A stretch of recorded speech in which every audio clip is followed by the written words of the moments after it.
Friends, welcome back to Suma home maker. నేను మీ సుమా శ్రీధర్.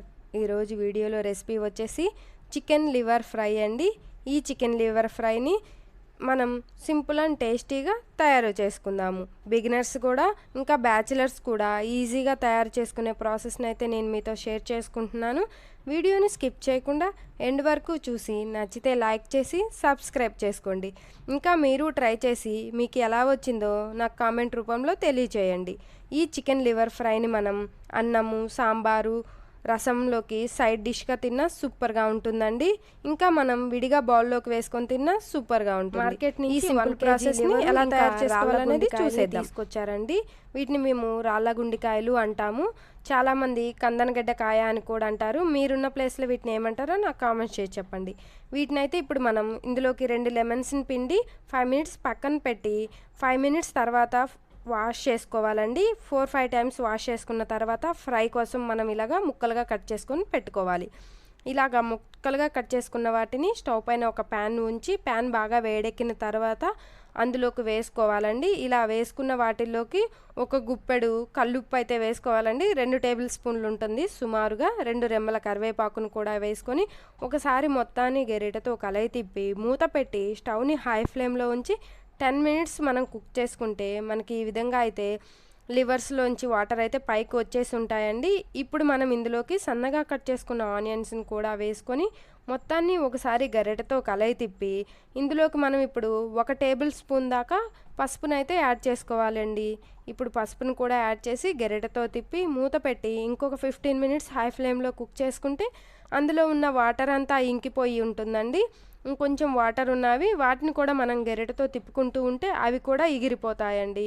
ఇలా ఆ వాటర్ అంతా పోయిన తర్వాత 6 నుంచి 7 టేబుల్ స్పూన్ల వరకు ఆయిల్ని ఇందులోకి అయితే యాడ్ చేసుకోవాలండి. ఫ్రై కదా, ఎక్కువ ఆయిలే పడుతుంది.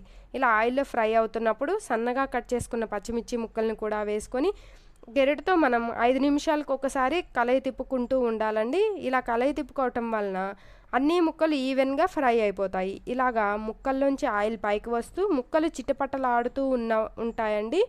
ఇలా ముక్కలు చిటపటలాడుతూ ఉన్నప్పుడు మనం ఇందులోకి 1 టేబుల్ స్పూన్ అల్లం వెల్లుల్లి పేస్ట్ వేసుకొని అల్లం వెల్లుల్లి పేస్టు పచ్చివాసన పోయేంత వరకు మనం గరిటెతో తిప్పుకుంటూ ఆయిల్లో బాగా ఫ్రై చేసుకోవాలి. అల్లం వెల్లుల్లి పేస్ట్ పచ్చివాసన పోయి ముక్కలు చిటపటలాడుతూ ఉంటాయండి. అప్పుడు మనం ఇందులోకి సన్నగా కట్ చేసుకున్న టమాటా ముక్కలను వేసుకొని ఒకసారి గరిటెతో మొత్తాన్ని కలయి తిప్పి మూత పెట్టి స్టవ్ని లో ఫ్లేమ్లో ఉంచి 5 మినిట్స్ మనం కుక్ చేసుకుంటే ఇలాగ మనకి టమాటా ముక్కలు కూడా మనకి ఇందులోకి పట్టేసి ఉంటాయండి, ముక్కలకు పట్టేసి ఉంటాయి. ఇప్పుడు మనం ఇందులోకి 2 టేబుల్ స్పూన్ల కారాన్ని అయితే యాడ్ చేసుకోవాలి. మేము తినే కారంకైతే 2 టేబుల్ స్పూన్ సరిపోతుందండి. మీరు ఎంత కారం తింటే అంత యాడ్ చేసుకోండి. గరిటెతో తిప్పుకుంటూ కారం పచ్చివాసన పోయిన తర్వాత 2 టేబుల్ స్పూన్ల ధనియాల పొడి, 1 టేబుల్ స్పూన్ గరం మసాలా వేసుకొని మళ్ళీ ఒకసారి ఆయిల్లో బాగా ఫ్రై చేసుకొని మనం సన్నగా కట్ చేసి పెట్టుకున్న కొత్తిమీరని పైన చల్లుకొని ఇంకొక 5 మినిట్స్ ఆయిల్లో లో ఫ్లేమ్లో ఫ్రై చేసుకుంటే మనకి వేడివేడి చికెన్ లివర్ ఫ్రై అనేది రెడీ అయిపోతుంది. ఈ వేడివేడి చికెన్ లివర్ ఫ్రైని ఒక సర్వింగ్ బౌల్లోకి తీసుకొని మనం లెమన్ పిండుకొని ఆనియన్స్ వేసుకొని తింటే చాలా బాగుంటుంది. ఈ వేడివేడి చికెన్ లివర్ ఫ్రైని మనం సాంబారు, రసంలోకి సైడ్ డిష్గా తినవచ్చు. ఇంకా వేడివేడి అన్నంలో వేసుకొని తిన్నా మంచి టేస్ట్ ఉంటుందండి. మనం ఒకసారి కనుక ట్రై చేస్తే మళ్ళీ మళ్ళీ తినాలనేంత టేస్ట్ అయితే ఉంటుంది. వీడియో నచ్చితే లైక్